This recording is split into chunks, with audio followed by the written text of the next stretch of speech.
Um, there's a lot more that can go into it, of course, when you pull on those threads and you start asking questions about the key values, and you say, well, what kind of policy does the key values support that we need to change away from? Um, in the sense of what currently exists, what do we have to change in order to get a society that's more in line with those key values? And there's a lot that can go into it, but I think the best summary, especially at this moment, is the Green New Deal, which was actually originally created by the Green Party itself. Um, it goes back more than a decade at this point, when it was originally created in the Green Party, and the 2020 presidential campaign and several-time governor campaign, Howie Hawkins was the first in the U.S. to really make this a campaign platform, and then it was quickly adopted into the National Party platform. And then candidates have run on it ever since. So it was created in the Green Party. Especially younger folks that are newer to politics may not realize that, because AOC and a couple of the so-called progressive Democrats jumped in and tried to claim credit for it. And not only did they not create it, but the resolution that AOC was talking about was not at all what the Green Party was talking about, especially compared to the 2020 Howie Hawkins campaign, where we really had a very detailed budget and plan to go along with it. It wasn't just talking points. It was a really detailed plan. Yeah, and it started out very much centered in ecology, right? Mm-hmm. And when for the first decade that Greens were running on the Green New Deal, it was very much a climate response plan. And it still is, right? Mm-hmm. But a major change, a major shift that happened in 2020 when Howie came out with the Socialist Green New Deal budget was that it became incredibly intersectional, right? You took the climate portion and you combined it across all sectors, which means that we're completely, reorienting our whole society. And you integrated in an economic bill of rights, right, that address things like a right to housing, Medicare for all through a national health service, guaranteed wage, guaranteed livable retirement, free education, pre-K, through higher ed.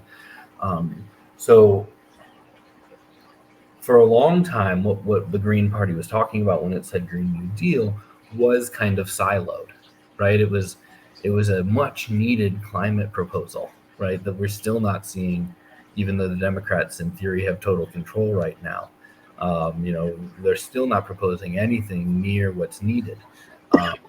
But in kind of aligning with how we have this very intersectional set of values, in 2020, Howie and John Wren, the economist that he worked with on this, were able to expand it, greatly, and bring in a lot of social areas like healthcare and housing, that needed addressed not on their own, but alongside this massive shift, right? If we're going to completely change every sector of the society, we need to be, really focused on workers' rights and just transition and what that looks like. What does that look like to a steel worker in Pittsburgh?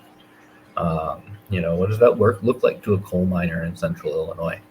How do they come out of this? If you only have a climate bill, those people often get left out and hoping for an extension bill, for the follow-up that never happens.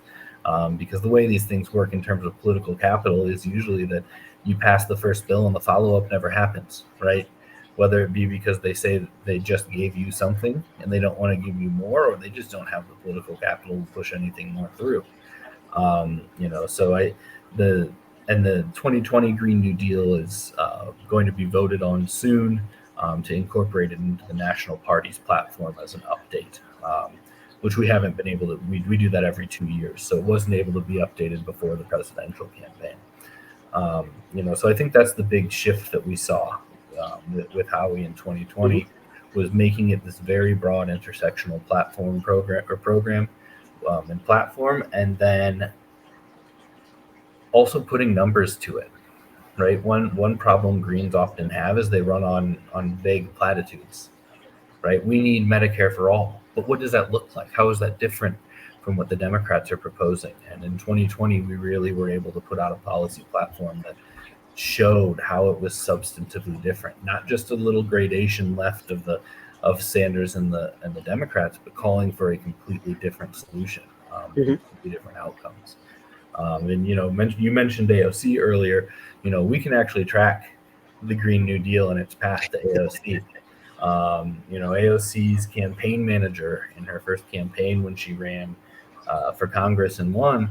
The cycle before was a Green Party campaign manager in New York, where the Green New Deal was born. We know exactly how she got the terminology and the idea. There's literally one staffer that moved between campaigns. But like Garrett said, they got it, they watered it down, and now where is it? Right? We haven't. As soon as Build Back Better happened, the progressives abandoned any talk of a Green New Deal. As soon as Biden was elected, they abandoned it. And we aren't hearing anything, about a Green New Deal from progressive Democrats right now. And we're hardly hearing anything about climate. In fact, there's a little revolt going on within the Democratic Party right now, where Biden just got called out publicly by staffers for not declaring a climate emergency and not taking needed action. So, yeah, exactly. This is just like, we say it's one platform program, but it's massive, right? We're talking about $10 trillion a year to implement, like overhauls almost every area of society. There's obviously a lot of other things that being a green represents, and a lot of other policies that we, support. But the Howie's, intersectional Green New Deal, the eco-socialist Green New Deal, really does cover a large portion of our platform as a program. Yeah, that's exactly why I included it here. That there's so much in the platform and changes that are necessary. It would be impossible to go through all of it in this short 101. But if you want just kind of an idea of what the Green Party platform and solutions look like, the Green New Deal is a great representative of that, because it hits all of these very important points. And prior to 2020, it still talked about, economic human rights, an economic bill of rights. It talked about having a just transition. It talked about financial reform, including forgiving student debt and things like that. And elections reform to create, better democracy with ranked choice voting and fair ballot access rules and all this important things that would, create a more democratic society that's in line with our 10 key values that we were talking about a moment ago. And it was really expanded by the Hawkins Walker campaign to put those numbers and those details in the budget, to where when we say an economic bill of rights to support housing and healthcare and all, what does that exactly mean? Well, it means putting this much money to make sure that people get housing, and that we retrofit houses so that they're more ecologically efficient and they're cheaper, and that we're dealing with workers. We're transitioning them away from fossil fuels with a program into green construction to build up all of the renewable energy and things we need. And there's just so much to it. Creating a healthcare system that is not just Medicare for all, which is a national insurance program, but we're talking about an entire national health service that makes it nonprofit instead of in control of for-profit corporate entities, right? And that's, again, you can see all the key values in all that, because we're talking about decentralizing our healthcare system and our housing and all, putting local communities in control of it instead of big corporations. We're talking about having the workers have a say in all this stuff. So that's democracy. Oh, what was that? Sorry. Oh, is that you?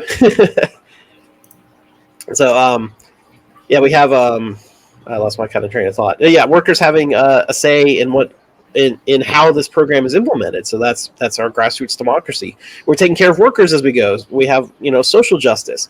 We're making sure that there's environmental justice for, the legacy of environmental racism and all the things that go around it, So there's so many aspects to it, and I encourage you to read more about that. But I think the Green New Deal is a great way to summarize what the green vision of the future is, of the next few decades, that we can do this. We can build a better society that's more ecologically friendly and democratic and just.